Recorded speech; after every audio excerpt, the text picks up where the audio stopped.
చంపొచ్చా అంటే ఓకే. మీరు ఒక తెలుగు లేడీ కాబట్టి మీరు ఇలా మాట్లాడుతున్నారు. ఓకే, నేరాలు ఘోరాలు ఒక షో వచ్చేది ఇంతకుముందు. దానికంటే వేరే రకంగా కెచ్చులు వేస్తున్నారు వీళ్ళు. దాంట్లోనే వేరే కెచ్చులు అంటే దీంట్లో ఇంకో వేరే రకంగా వేస్తున్నారు కెచ్చులు. అంటే ఇందులో కూడా ఒకరిదే తప్పు ఉండట్లా, ఇద్దరిది తప్పు ఉంటుంది. ఎందుకంటే ఇష్టపడి మూడు ముళ్ళు వేసి కట్టుకున్నాడు భార్యని.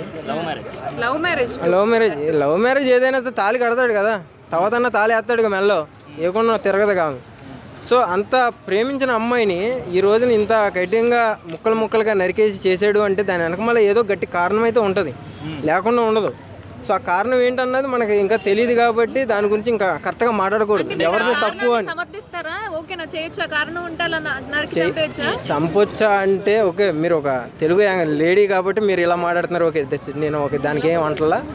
తప్పు ఎవరిదైనా తప్పే. ఓకే, నేను కాదంటలా.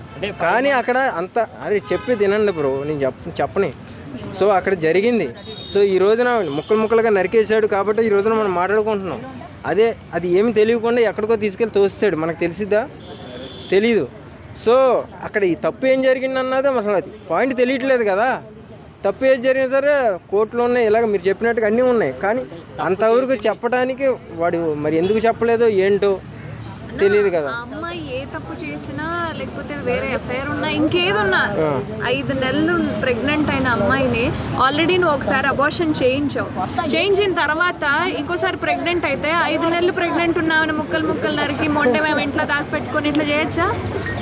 ప్రేమతో మొండెం పెట్టుకున్నాడేమో. మొండెం ఏం లాభం? ప్రేమ ఉండే ఏం లాభం? ఇప్పుడు యాక్చువల్గా ప్రెగ్నెన్సీ తీపిచ్చాడు అని మీరు అంటున్నారు. రెండో ప్రెగ్నెన్సీ ఈడు వాళ్ళే వచ్చిందని వాడికి నమ్మకాలు లేవేమో. అయితే వదిలేయాలి కదా, లేకపోతే వదిలేస్తే ఇంకా ఇలా ఎంతమంది జీవితాలను నాశనం చేసిద్దాం అని ఇలా చంపేసి ఉంటాడు. దానికి ప్రేమించి పెళ్లి చేసుకోవడం దేనికి?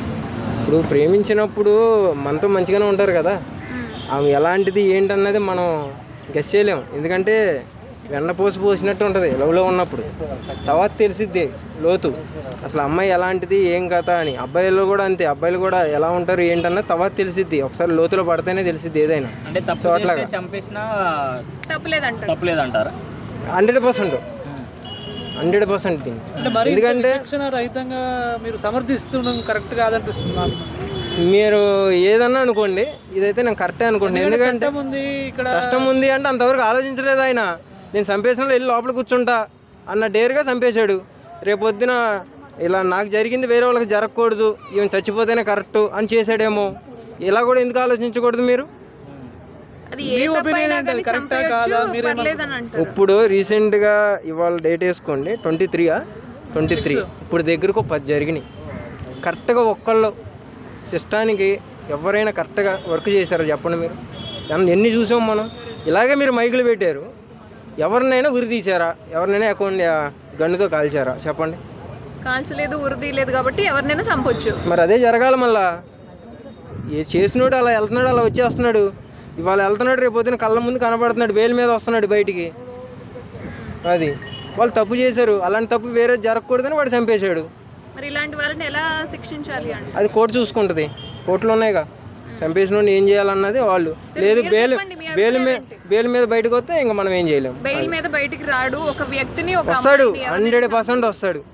నీ చేతిలో డబ్బు ఉందా 100% తెల్లారి బెయిల్ వస్తుంది. సరే, ఒక వ్యక్తిని చంపేసిన వ్యక్తిని ఏం చేస్తే బెటర్ అంటారు? మీ అభిప్రాయం చెప్పండి. ఉరేసేయాలి, లేకపోతే గన్నుతో కాల్ చేయాలి.